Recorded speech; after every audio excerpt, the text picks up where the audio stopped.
po sa Ellie's Kitchen, magluluto po ako nito. Ayan pa. Huhugasan, tsaka po ibababad. Ayan po siya, nahugasan ko na po. Bababa rin po natin. Pwede pong ibabad, pwede rin pong hindi. Ipakulo na po ako ng tubig para mabilis.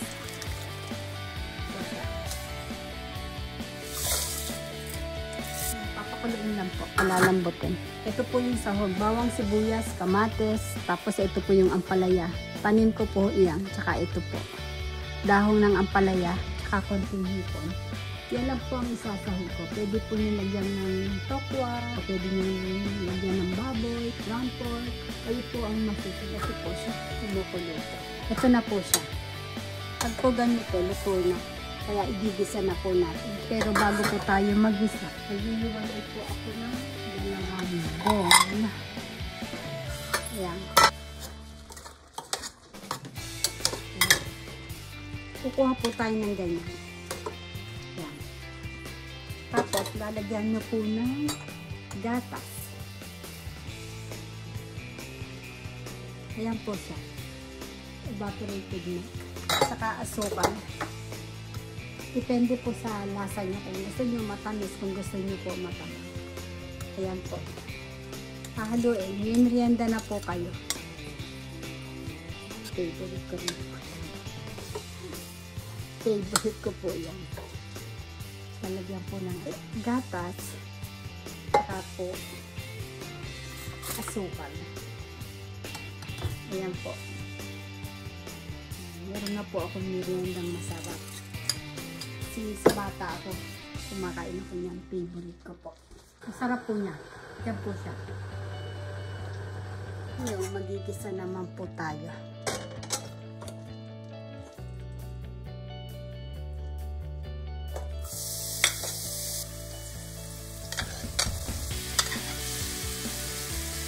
Kasama ko na po itong kamatis.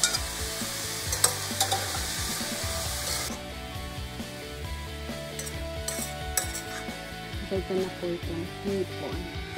Ang ampalaya. And salt. Halagay ko na po itong munggo. Konting tubig. Ayan na po siya, kumukulo na po. Lulutuin lang po natin yung ampalaya. Sarap. Lalagyan ko po siya na red pepper. Para umang sarap. Lalagay ko na po itong dahon ng ampalaya.